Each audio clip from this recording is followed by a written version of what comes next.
Today we're going to dive into one of the most tense and unexpected scenarios, with 7 horror stories involving trips with friends that went wrong. Get ready to hear chilling stories of groups who set out in search of fun, but ended up facing scary situations, unexpected dangers, and moments of pure despair.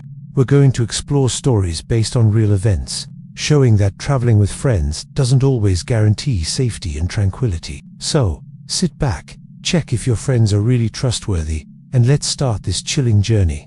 Oh, and before the next trip starts, take the opportunity to subscribe to the channel, activate the bell, and leave your like. This helps the channel a lot and ensures that you don't miss any scary content like this. Let's go. Airbnb fatto Spain, Andalusia.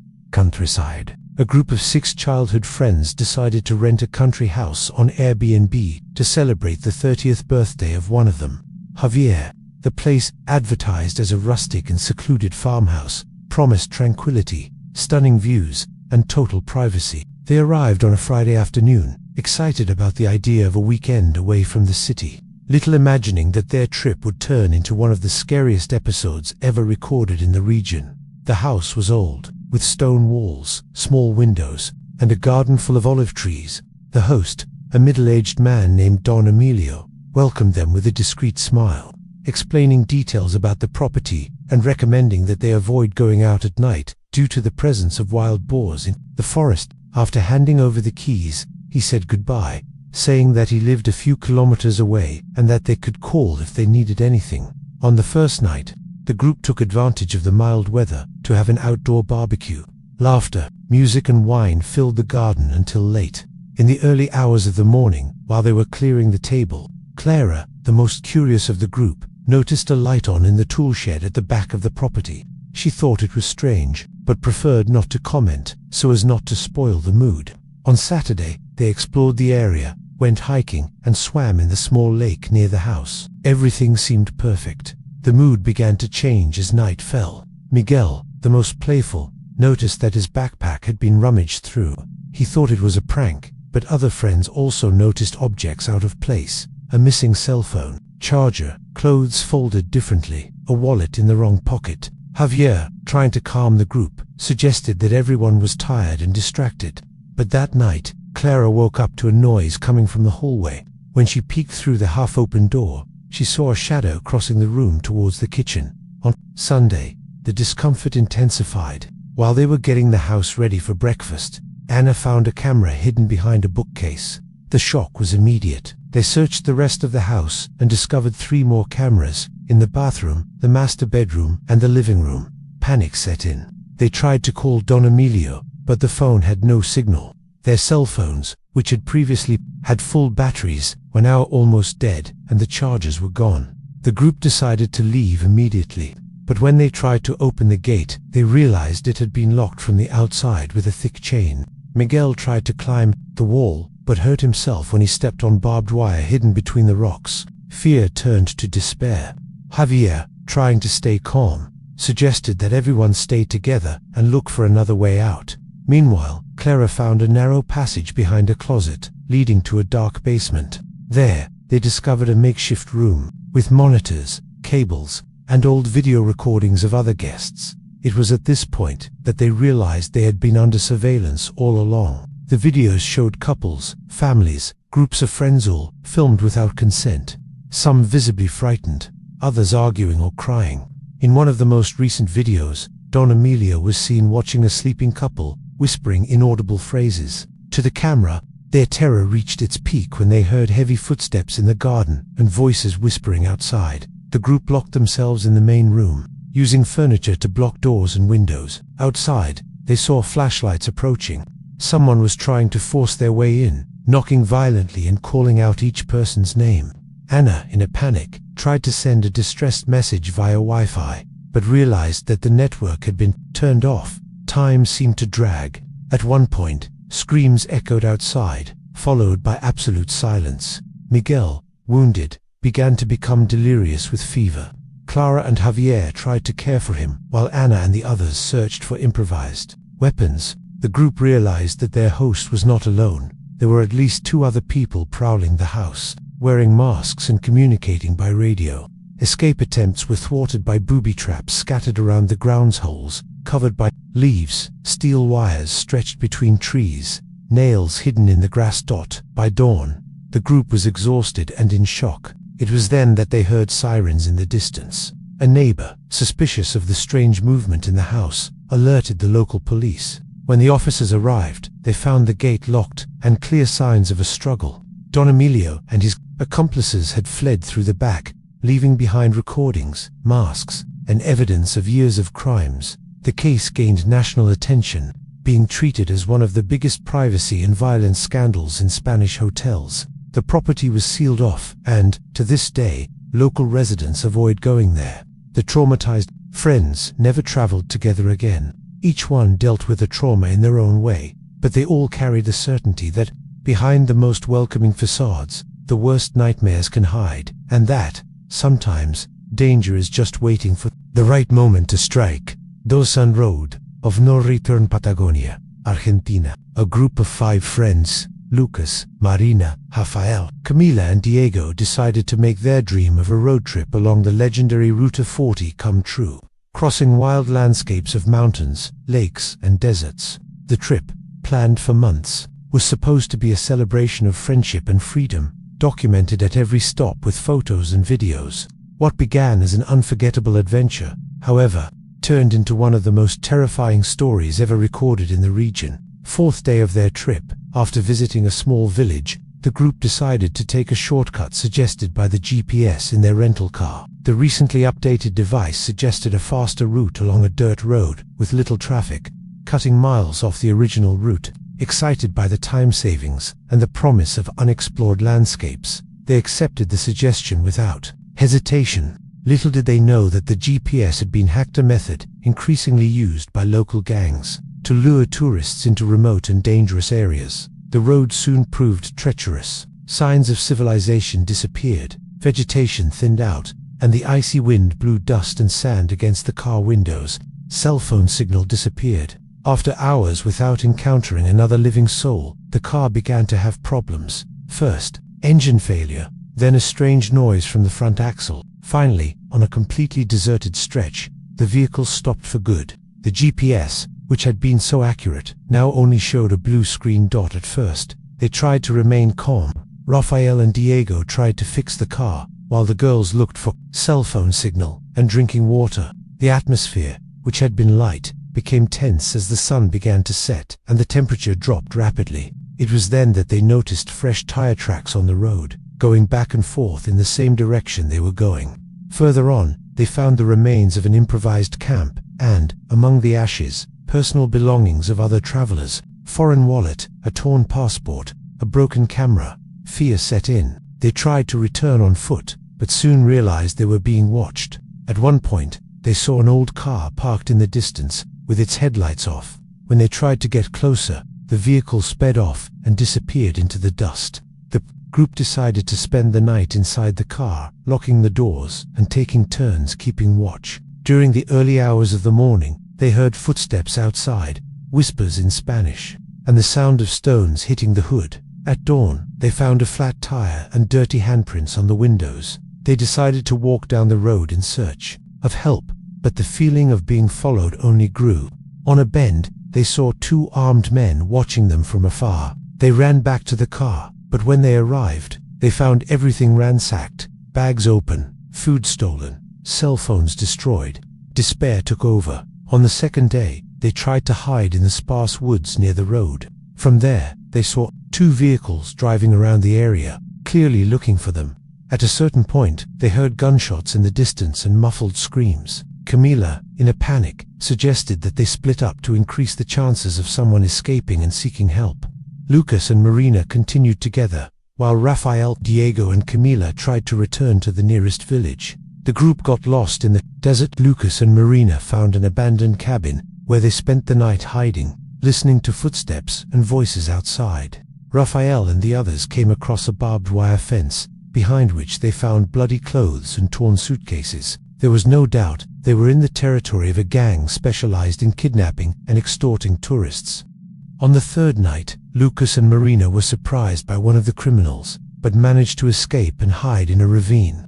Camila, exhausted and dehydrated, was captured and taken to a makeshift camp, where she heard conversations about rescues and threats to foreign tourists. Rafael and Diego, when trying to rescue their friend, were chased by armed men, but managed to escape after going into an area of rocks and bushes. The rescue only arrived at dawn on the fourth day, when Lucas and Marina managed to flag down a transport truck that was passing by in the distance. The driver, frightened by the couple's condition, notified the local police. A search operation was launched and, after hours of tension, Camila was found in a state of shock, but alive. Rafael and Diego were rescued days later, dehydrated and injured, but they managed to survive. The investigation revealed that the gang hacked into the GPS systems of car rental companies, diverting tourists to areas where they could be easily approached and kidnapped. The case gained national and international attention, serving as a warning to those traveling to remote regions.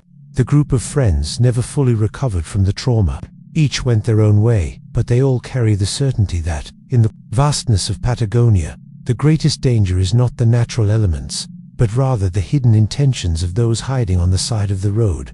3. The hostile on the border pole. In winter 2017, a historic snowstorm has hit the Zakopane region, blocking roads and isolating entire villages in the foothills of the Tatra Mountains. For many tourists, the situation was just a setback, but for the guests at Hostel G1, the blizzard was the beginning of one of the most terrifying episodes ever recorded in the region. The hostel, known for its welcoming atmosphere and affordable prices, was gathering travelers of different nationalities that week. A Spanish couple on their honeymoon, a French student, an Australian backpacker, 2 Italian friends, and a young Brazilian woman, as well as the owner Janusz, a reserved man, who lived on site. When the storm reached its peak, the hostel's exits were blocked by snow, and the electricity went out. Heating was now dependent on fireplaces and candles, and the group found themselves forced to live in an increasingly claustrophobic and silent environment, where the sound of the icy wind seemed to invade every corner of the old building. At first, the atmosphere was one of camaraderie. Everyone gathered in the common room, sharing travel stories, food, and wine. Conversations flowed with laughter and confidences, and the sense of isolation felt welcoming. The wooden walls creaked in the cold, and the candlelight cast dancing shadows that seemed to take on a life of their own. But as the hours passed and the storm continued to rage, small tensions began to emerge. The Australian, Chris, noticed that his belongings had been rummaged through. The Frenchwoman, Camille, complained of noises coming from the attic that no one could explain. The owner, Janusz, tried to keep order, but he seemed increasingly tense, with suspicious glances and nervous gestures. The atmosphere changed on the second night. The Spanish couple did not show up for dinner.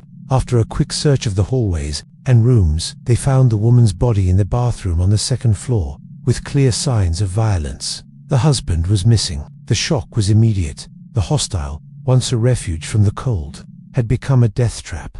The police couldn't get there because of the snow, and the group realized they were completely isolated. Janusz locked all the interior doors, claiming it was for security, but the feeling of paranoia grew. Chris suggested they all stay together in the common room, but it soon became clear that the killer was among them, knew how to manipulate the environment to his advantage. In the early hours of the morning, Camille disappeared. Her room was empty, the window open, and footprints in the snow led to a nearby forest, but it was impossible to follow the trail. Fear spread like the biting winter cold. The Italians began to suspect the Australian, who in turn accused Janusz of acting. Strangely, the Brazilian A&A tried to use the landline, but the line was cut, further increasing the feeling of isolation and despair. As the hours passed, the tension turned to terror. The group realized that the killer was not a stranger who had broken into the hostel, but rather someone who had been there from the beginning, observing, choosing victims, and eliminating anyone who might threaten his true identity. Threatening notes began to appear in the rooms, written in shaky, threatening handwriting, and personal objects mysteriously disappeared, as if the killer wanted to make it clear that he was always one step ahead. On the third night, one of the Italians was found dead in the kitchen, with signs of a struggle and strangulation marks. The other disappeared soon after, leaving behind only a trail of blood that led to the nearby forest. Only Anna, Chris, and Janusz remained. The atmosphere was one of total paranoia. No one trusted anyone. Chris, desperate, tried to escape through the ground floor window, but was attacked from behind and dragged out, his screams muffled by the storm. Anna and Janusz, now alone, locked themselves in the common room, trying to survive until rescue. It was then that Anna noticed disturbing details. Janusz knew too much about each guest's life, asked strange questions, and was always present at the moments when something happened. She pretended to be asleep, and, during the early hours of the morning, searched the owner's office. There she found false documents, newspaper clippings about unsolved murders in European hostels, and a bloody knife hidden among old papers. The final confrontation was inevitable. Janusz, realizing he had been discovered, tried to attack Anna, but she managed to defend herself with a fireplace poker. Wounded, he fled into the storm, disappearing in the snow. At dawn, rescue teams finally arrived at the hostel, finding Anna in a state of shock, surrounded by a scene of horror, blood, broken doors and empty rooms. The investigation revealed that Janusz was actually an international criminal, using different identities to hide in hostels and eliminate guests who might recognize him. The case gained international attention and served as a warning to travelers around the world about the hidden dangers in seemingly safe accommodations. Anna survived, but never traveled alone again. The Juant hostel was closed and remains abandoned, to this day, shrouded in legend and fear. For those who lived through that blizzard, the memory is clear. Sometimes the greatest danger is not outside, but locked inside you, just waiting for the right moment to strike. What's up, guys? The stories of trips with friends that went wrong are spine-chilling, aren't they? If you're enjoying these suspenseful stories, take a quick break, subscribe to the channel, and leave a like. This really helps the channel grow and motivates me to continue bringing you more spine-chilling content. Now, let's get back to the next stories. There's still a lot of tension ahead. For The Private Island, Greece, summer 2019. A group of 7 friends from different countries were invited to spend a week on a private island in the Aegean Sea, owned by an eccentric businessman named Nikos Stavros. The unexpected and luxurious invitation promised an exclusive vacation, deserted beaches, private parties, high-class cuisine, and total privacy. The group, made up of young and successful people, accepted immediately, excited by the prospect of a unique and sophisticated experience. Access to the island was only possible by boat, controlled by Nikos's employees. Upon arrival, they were greeted with champagne and a tour of the main mansion, equipped with state-of-the-art technology, security cameras, and automatic gate and lighting systems. The first night was a celebration: music, swimming pool, laughter, and the promise of unforgettable days. But soon the atmosphere began to change. On the second day, one of the friends, Lucas, noticed that his cell phone had no signal, even at high points on the island. Others noticed that there were no boats docked other than the one that had brought them, and that radio access was restricted to employees. Nikos, always smiling, said that the isolation was to ensure true disconnection. The group, still dazzled, did not worry. On the third night, during an outdoor dinner, Nikos made an odd toast, thanking everyone for the courage to accept the invitation. He then announced a game for the early hours of the morning, a game of hide-and-seek, across the island, with prizes for whoever was the last one to be found. His friends, thinking it was just another extravagance on the part of the host, accepted. At midnight, Nikos handed out two-way radios and flashlights, explaining the rules. Everyone was to hide, and the staff would come looking for them. But, as they dispersed into the woods, they realized something was wrong. The radios began transmitting strange noises and threatening voices. Within minutes, one of the friends, Sophia, was found lying near the beach, injured and in shock. She was mumbling about masked men and guns. Panic set in. They tried to return to the mansion, but found the doors electronically locked. The staff, now armed and masked, began hunting the guests, guided by Nikos, who watched everything on security cameras and gave orders over the radio. The group split up, trying to hide in the woods, in the guest houses, and even in caves near the beach. Every hour, another one disappeared, and the survivors found trails of blood, torn clothes, and threatening notes left by their pursuers. The terror reached its peak when, in the morning, only 2 friends remained, Julia and Marco. They managed to access the mansion's security room, and through the cameras, saw Nikos and his secret guests, the millionaires, watching the hunt as if it were a spectacle. They discovered recordings from previous years, showing other groups being hunted and eliminated.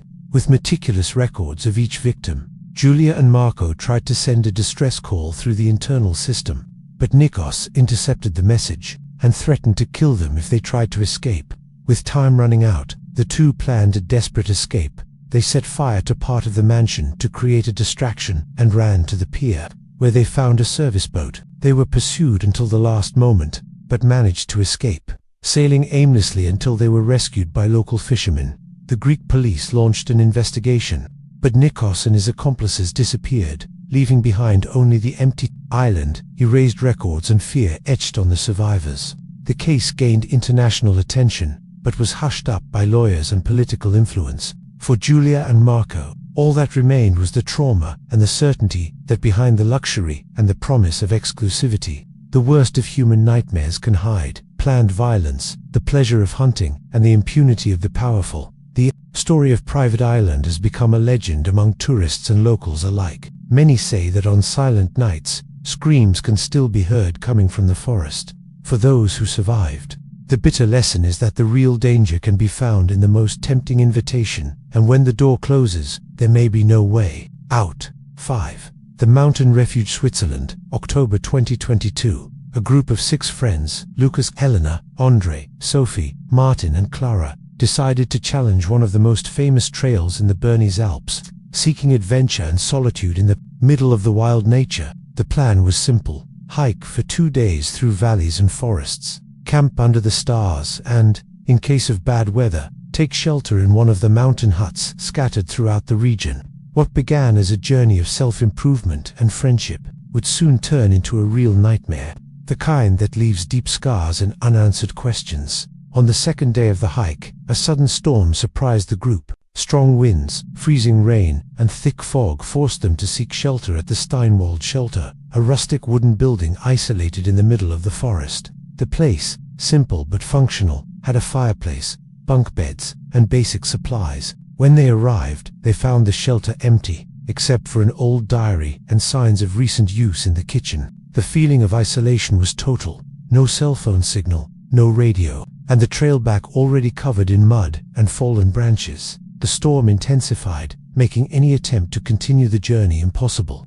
The group tried to keep morale high by preparing hot food and playing cards by lantern light, but as night fell, small tensions began to arise. Sophie complained of strange noises coming from the attic. Martin, the most suspicious, found the back door ajar, despite everyone else's swearing they had locked it.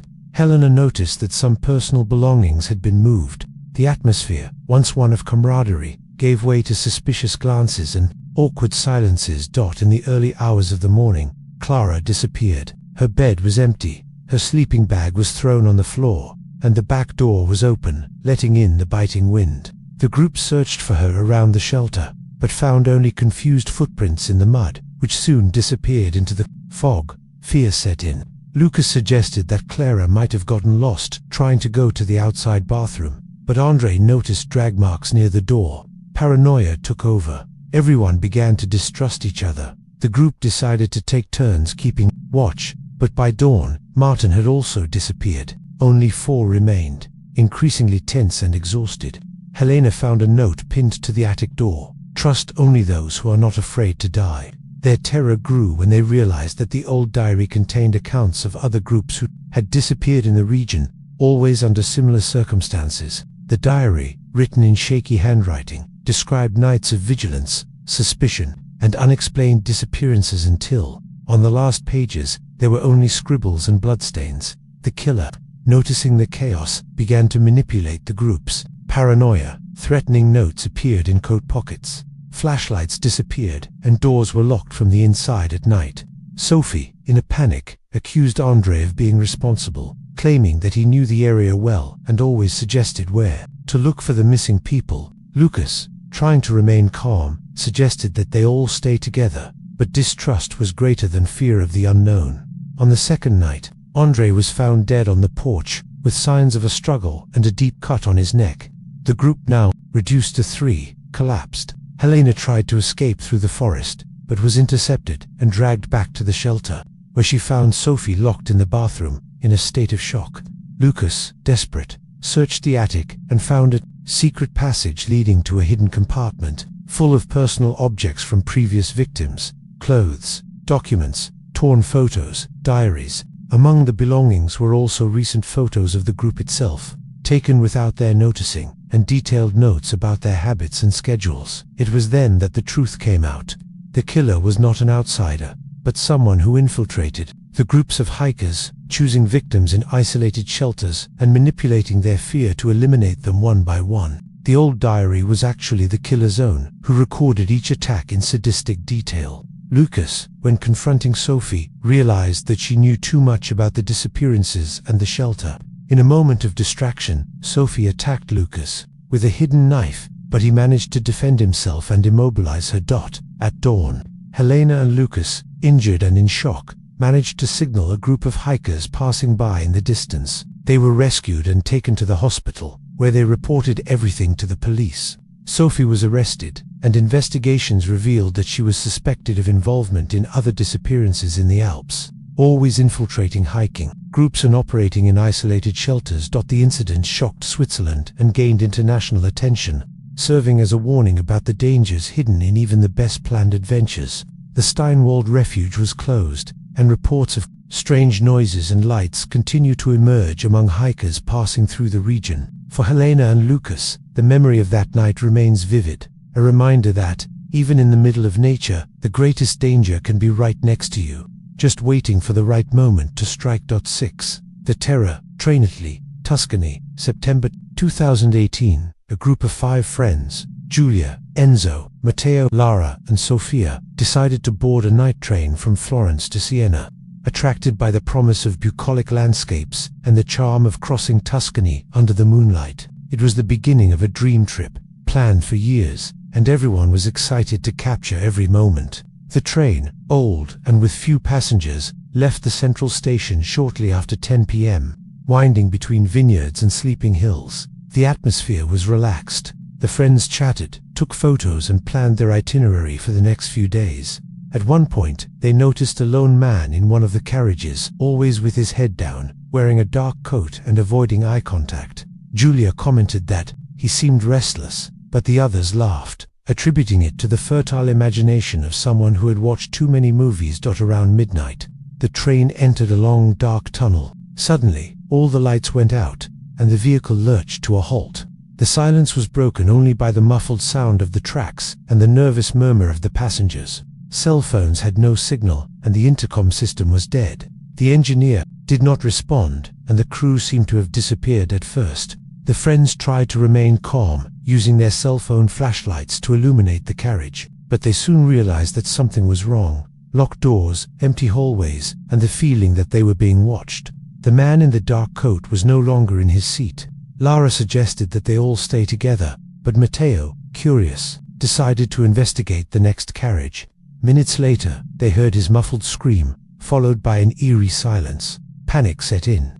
The group ran toward the scream, but found only Matteo's cap lying on the floor and drag marks leading to the bathroom. Enzo tried to force the door open, but it was locked from the inside. As they debated what to do, the emergency lights flickered and went out again. Sofia, shaking, said she saw a shadow moving quickly between the benches. Tensions rose as Giulia realized that the man in the dark coat was choosing his victims from among the group.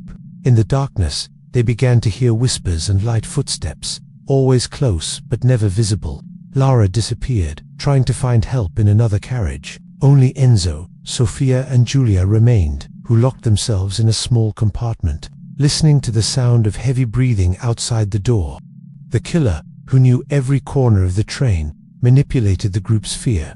Rhythmic knocks on the walls, objects thrown against the doors, and threatening messages scrawled on the bathroom mirrors increased the despair. Enzo, in a fit of courage, tried to leave in search of help, but was surprised by the man who attacked him with an improvised blade. Sofia and Giulia, now alone, sought refuge in a luggage compartment, where they found the body of the engineer and a broken radio. Time seemed to drag on. The killer, cold and methodical, continued his hunt, leaving false clues and traps along the way. Sofia, in shock, suggested trying to leave the train via the tracks, but Giulia realized that the emergency doors were blocked from the outside. Their desperation reached its peak when they heard the killer whispering their names, promising that no one would leave alive.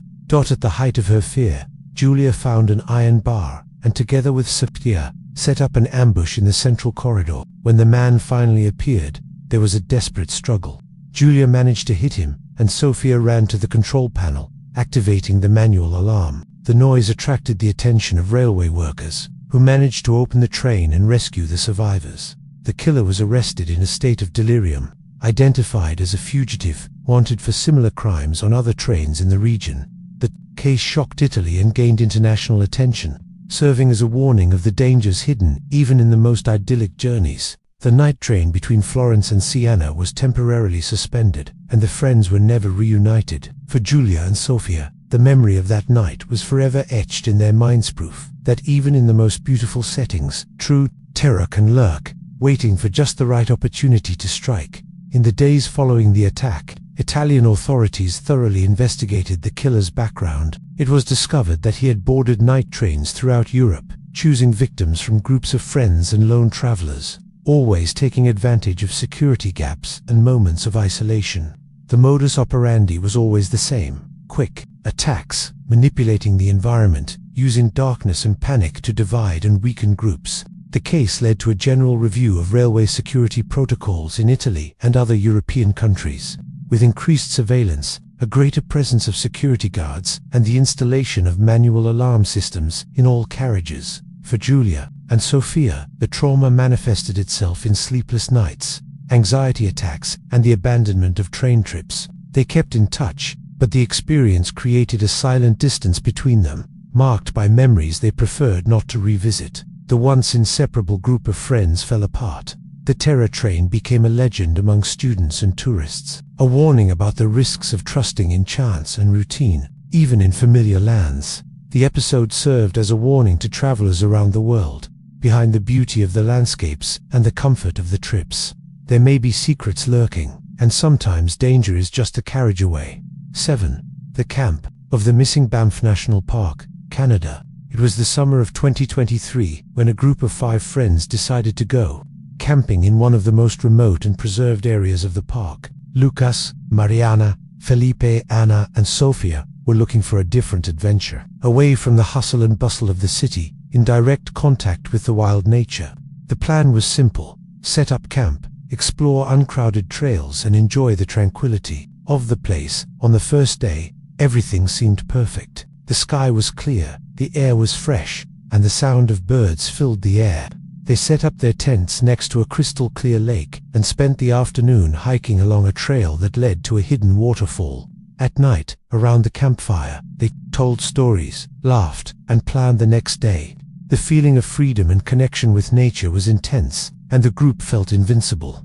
On the second day, during a longer hike, Anna noticed something strange: the remains of an old camp, with torn tents, long extinguished campfires, and personal belongings scattered across the ground. Empty bottles, torn backpacks, and even a pair of muddy sneakers. The group became uneasy, but Philippe tried to reassure everyone, saying that these were probably the remains of tourists who had passed through there months ago. Still, a heavy silence fell over the forest. As night fell, they began to notice that they were being watched. Small signs appeared: broken branches, footprints that did not belong to any of them, and the distant sound of footsteps that seemed to follow their movements. Sophia, always cautious, suggested that they might be being watched by someone, a hunter or a local who knew the forest well. The group tried to ignore it, but their uneasiness grew with each passing minute. As they tried to sleep, they heard whispers and the rustling of leaves, but when they turned on their flashlights, they found nothing. Fear began to creep in, and paranoia took over. Every noise was interpreted as a threat, and the feeling that something was stalking them became almost unbearable. The hours seemed to drag on, and the silence of the forest became deafening. On the third day, they decided to explore a different trail, but soon realized they were being guided by footprints that did not belong to them. The tracks led into a dense forest area, where they found more disturbing evidence: torn clothing, food remains, and even a wet diary with crumpled, illegible pages that indicated that other groups had passed through the area and had not left. The diary contained confusing entries, drawings of strange symbols, and incomplete maps, suggesting that someone was planning something sinister. Philippe suggested they should leave the place immediately, but the way back seemed different, as if the forest had changed. The trails they had marked on the GPS seemed to have disappeared, and Lucas's cell phone, which still had a weak signal, no longer worked. Communication with the outside world was cut off, and the feeling of isolation grew with every step. During the afternoon, Anna mysteriously disappeared. The group searched frantically for her, calling her name, but only found her backpack lying near a bush, with signs of a struggle around it. Desperation took over. Lucas tried to use the radio to call for help, but the frequency was filled with static and strange noises. Night fell, and the group, now reduced to 4, decided to lock themselves in the tents, trying to protect themselves. But the human redditor, who knew every path in the forest, seemed to always be one step ahead. They found improvised traps, nooses hidden between trees, stretched wires, and even holes camouflaged with leaves. Paranoia and fear made the friends suspicious of each other. Small arguments and accusations began to arise as they tried to plan an escape. Sophia, the most sensible, tried to keep the group together, but the tension was palpable. The group was exhausted, with few supplies, and their minds dominated by the constant fear of being the next victim. Despite their fear, they remained united, finding strength in their friendship and in the hope that the nightmare would soon end. Every step in the forest was a fight against the unknown, and the certainty that the predator was always lurking made everything even more terrifying. On the 4th day, Philippe was found injured, tied to a tree, but alive. He said he had barely escaped the predator, but that the man was relentless, knew the forest like the back of his hand, and used the terrain to hunt his victims with terrifying precision. Philippe described the predator as a tall man, dressed in camouflage clothing, moving silently, and using traps to control his territory. With Philippe's help, the group managed to find a trail that led to a dirt road. Exhausted, injured, and traumatized, they walked for hours until they were found by a rescue team patrolling the area. The relief was immense, but the scars of terror remained. The case gained national and international attention. Local authorities confirmed that other groups had disappeared in the same area in recent years, and that a human predator, yet to be captured, was the prime suspect. The mystery remains, and Banff National Park has gained a dark reputation among adventurers, warning of the dangers hidden in the vastness of nature. In the days following their rescue, the group underwent extensive psychological treatment. Each struggled to overcome the trauma, but the memories of that dark forest and the invisible predator continued to haunt their thoughts. Their friendship was shaken by suspicion and fear. When they finally found the trail that led to the road, the relief was immense. But the scars of that camp remained forever. And so we come to the end of our 7 horror stories involving trips with friends that went wrong. So, which one scared you the most? Will any of them make you think twice before planning your next group adventure? Tell us in the comments which one was your favorite. If you enjoyed this dive into the darker side of travel, don't forget to leave a like. This really helps the channel grow and encourages me to bring you more spine-chilling stories. And if you're not a subscriber yet, take advantage now to subscribe and activate the bell.